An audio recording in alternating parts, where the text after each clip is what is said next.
வணக்கம். நான் ஸ்ரீரங்கம் ரவி உங்களோட பேசிகிட்ருக்கேன். இது செப்டம்பர் மாதத்திற்கான மாத பலன்கள். கடந்த முறையே நான் சொன்ன மாதிரி, எப்போ இந்த ராசியில் இரு பகுதிகளாக பேசுகிறேன். ஏன்னா சூரியனை பார்த்தீங்கன்னா 17ஆம் தேதி கன்னி ராசிக்குள்ளே போகிறார். இப்போ சிம்மத்தில் இருக்கார்.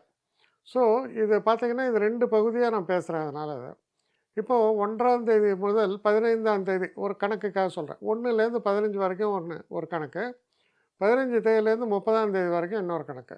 மேஷ ராசிக்கு நம்ம ஆரம்பிக்கலாம். மேஷராசி நேயர்களை பொறுத்தவரையில் இந்த முதல் பாதி எப்படி இருக்குது அப்படின்னு பார்த்தா, உங்கள் ராசிநாதனான செவ்வாய் 3ஆம் இடத்துல இருக்கார். குரு 2ஆம் இடத்தில் இருக்கிறார். குரு பெரிய யோகக்காரர். இவர் 9ஆம் வீட்டுக்கு உடையவர். அப்போ 9ஆம் வீட்டுக்கு உடையவர் 2ஆம் வீட்டில் இருக்கார் அப்படின்னு சொல்லும்போது, கேஷ் ஃப்ளோங்கிறது பார்த்தீங்கன்னா ரெகுலராக இருக்கும். பெரிய பிரச்சனைகள்லாம் எதுவும் வரா மாதிரி தெரியல. ஆனால் அதுக்குன்னு இது இன்க்ரீஸ் ஆகும்னு சொல்ல முடியாது. ஏன்னா அது ரெகுலர் ஃப்ளோவில் இருக்குமே தவிர இன்க்ரீஸ்ன்னு நம்ம சொல்ல முடியாது இதை. 2வது விஷயம், இந்த செவ்வாய் உங்கள் ராசிநாதனான செவ்வாய் 3ஆம் இடத்தில் இருக்கார். உங்கள் ராசி யார்? சனி பார்க்குறாங்க. அப்போ என்ன பிரச்சனை? உடம்புல நச்சுன்னு ஏதாவது பிரச்சனை இருந்துட்டு தான் இருக்கும். அது ஒரு பக்கம்.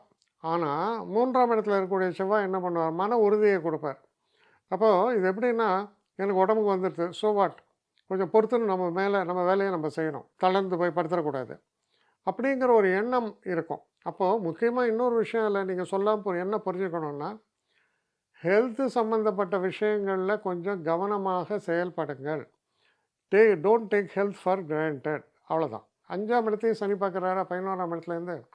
அப்போ 5ஆம் இடம் என்பது சில நேரங்களில் மைண்டில் கொஞ்சம் டென்ஷனை ஏற்படுத்தலாம். ஏன்னா 5ஆம் இடத்தில் ஆல்ரெடி இருக்கக்கூடியவர் யார்? சூரியன். அப்போ மைண்டில் கொஞ்சம் டென்ஷன் நமக்கு ஏற்படுறதுக்கான வாய்ப்புகள், குழந்தைகளை பற்றிய கவலைகள் வருவதற்கான வாய்ப்புகள் இதெல்லாம் இருக்கும் இந்த முதல் 15 நாளில். அதுக்கப்புறம் பார்த்திங்கன்னா 5ஆம் தேதி வரையில் புதன் 4ஆம் வீட்டிலும் பின்பு 5ஆம் வீட்டுக்குள்ளும் பிரவேசிக்கிறார். இப்போ முக்கியமான ஒரு விஷயம் என்ன புரிஞ்சுக்கலான்னா, படிக்கக்கூடிய மாணவர்களுக்கு இது ரொம்ப நல்ல ஒரு டேர்னிங் பாயிண்ட்டை கொடுக்கக்கூடிய விஷயம்.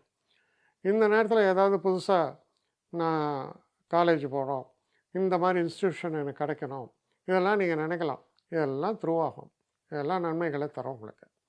அப்புறம் இந்த 6ஆம் வீட்டில் சுக்கிரன் இருக்கிறார். த்ரூ அவுட் த மந்த் 6ஆம் வீட்டில் தான் இருக்கார். அப்புறம் 23 தேதி வாக்கில் தான் அவர் மாறுறார்.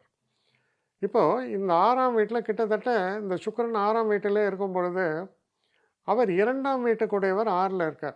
அப்படின்னா என்ன ஒரு விஷயம் நீங்கள் புரிஞ்சுக்கலான்னா, சில விஷயங்கள் நம்முடைய வரவுக்கு உட்பட்டு இருக்கும். சில பெரிய செலவுகள் நம் வரவுக்கு மீறியதாக இருக்கும். அப்போ வரவுக்கு மீறியதாக இருக்கக்கூடிய சில செலவுகளுக்கு will have to raise the finance. அப்போ இந்த ஃபைனான்ஸை நான் ரைஸ் பண்ண போகிறேன் அப்படிங்கும்போது நியாயமான கடன் கிடைக்குமா? கிடைக்கும். பேங்க்கில் இதெல்லாம் கிடைக்கும். எப்படியாவது பணத்தை ரைஸ் பண்ணணும்னு சொல்லி ஒரு 3 வட்டி இப்படியெல்லாம் வாங்கிடாதீங்க. ஏன்னா அது திருப்பி தரப்போகிறது நீங்கள் தானே, கஷ்டப்படுவீங்க. Don't take that. நியாயமான வட்டியில் கடன் கிடைக்கும். அந்த கடனை வாங்குங்க. வாங்கி உங்களுடைய தேவைகளை நிறைவேற்றி கொள்ளலாம். நம்ம இவ்வளோ கஷ்டப்படுறோம். நம்ம வெற்றி வாய்ப்புகள் எப்படி? மிக சிறப்பாக இருக்கும். 11ஆம் வீட்டில் யார் இருக்காங்க? சனி இருக்கார். மிக சிறப்பான வெற்றி வாய்ப்புகள். சில நேரங்களில் வெளிநாட்டு பயணத்தை பற்றி நீங்கள் பிளான் பண்ணியிருக்கலாம். அது 2 விஷயமாக பிளான் ஆகும். ஒன்று நம்ம தொழில் விஷயமாக வெளிநாடு போகிறது. இன்னொன்று கொஞ்சம் வயசானவங்க, என்னுடைய பசங்க இங்கே கூப்பிட்றாங்க, எனக்கு பேர குழந்தை பிறந்திருக்கு, இப்படியெல்லாம் இருக்குது. ஸோ அப்போ வெளிநாடு போகிறதுக்கான அந்த வாய்ப்புகள், அதற்கான ஒரு விஷயங்கள்லாம் சுலபமாக நடக்கும். மனசில் சந்தோஷம் ஏற்படும். இப்போது 15ஆம் தேதியிலேருந்து 30ஆம் தேதி வரைக்கும் எப்படி இருக்குன்னு பார்க்கலாம். இந்த காலகட்டத்தில் பாருங்கள், சூரியன் 5ஆம் வீட்டுக்குடைய சூரியன் 6ஆம் வீட்டுக்கு போகிறார். இது ஒரு விதத்தில் நல்லது. என்னென்னா சனி சூரியன் நேர் பார்வை இல்லாமல் இருக்குது. ஏன்னா சூரியனை சனி பார்த்தா அப்பாவுக்கு உடம்பு முடியாமல் போகும். ஆனால் இந்த நேரத்தில் பாருங்கள், 6ஆம் வீட்டுக்கு சூரியன் போகிறது அது ஒரு விதத்தில் நல்லது. அதே நேரத்தில் வயிறு சம்மந்தப்பட்ட உபாதைகளில் கவனமாக இருக்கணும். ஏன்னா 6ஆம் வீட்டில் சூரியன், அது கூட சுக்கிரனும் சேர்ந்து 23ஆம் தேதி வரைக்கும் இருக்கார். அப்போது சூரியனும் சுக்கிரனும் 6ஆம் வீட்டில் இருந்தால் சுகர் ப்ராப்ளம் இருக்கிறவங்க ஜாக்கிரதையாக இருங்க. வயிறு சம்மந்தப்பட்ட கோளாறுகள் இருக்கவங்க கொஞ்சம் ஜாக்கிரதையாக இருங்க. நம்ம நினச்சாலும் சாப்பிடக்கூடாது. ரொம்ப கவனமாக இருக்க வேண்டிய ஒரு காலகட்டம். குறிப்பாக எவ்வளோ அன்பர்களுக்கு நிறையா டாஸ்மாக் வழக்கெல்லாம் இருக்கலாம். டாஸ்மாக்னா வேர்ல்டில் மற்றவங்களுக்கெல்லாம் புரியாது. அதான் லிக்கர். இந்த விஷயங்கள்லாம் இருக்கலாம். இது இந்த நேரத்தில் பார்த்தீங்கன்னா, உங்களுடைய பாதிப்பை அதிகப்படுத்தும். கவனமாக செயல்பட வேண்டியது அவசியம். முக்கியமான ஒரு விஷயம் என்னன்னு பார்த்தீங்கன்னா, தனவரவு என்பது குறையாது. அது நல்லபடியாக தான் த்ரூ அவுட் த இது இருக்குது. தொழில் சம்மந்தப்பட்ட வெற்றிகளில் முதல்ல சோதனைகள் உண்டு. எந்த ஒரு காரியத்தை எடுத்தாலும் அது அப்படியே வாக் த்ரூ சக்ஸஸ் கிடையாது. கொஞ்சம் கொஞ்சம் சோதனை. ஆனால் அந்த சோதனை தாண்டும் பொழுது சாதனை என்பதும் நிச்சயம்.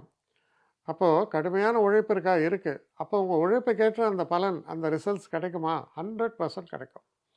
அதனால் முக்கியமாக நீங்கள் புரிஞ்சுக்க வேண்டிய ஒரு விஷயம் என்னென்னா, தளராத முயற்சிப்பவர்களுக்கு நிச்சயமான வெற்றிகளை தரக்கூடிய ஒரு காலமாக இது உறுதியாக அமையும் என்பதை நம்பலாம். என்னை காண்டாக்ட் பண்ணணும்னு நிறைய பேர் நினைக்கிறீங்க.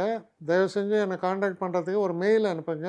srirangamravi1@gmail.com. இது ஸ்க்ரீனில் பார்க்கலாம். இது அப்பியர் ஆகும்.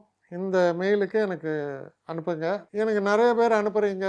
நான் ஒருத்தன் தான் அதை பார்க்குறேன், செய்கிறேன். ஏன்னா இது வேகமாக செய்யலாம் முடியாது. ஒரு நாளைக்கு ஒரு 3 பேர் பார்ப்போம், 4 பேர் பார்க்குறோம்.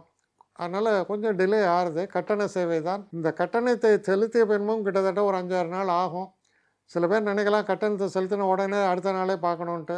அப்படி என்னால் முடியல. கொஞ்சம் பொறுமையும் நிதானமும் தேவையும் இருப்பவர்கள் நிச்சயமாக காண்டாக்ட் பண்ணுங்கள். என்னுடைய பெஸ்ட்டு சர்வீஸு உங்களுக்கு கண்டிப்பாக உண்டு. வணக்கம்.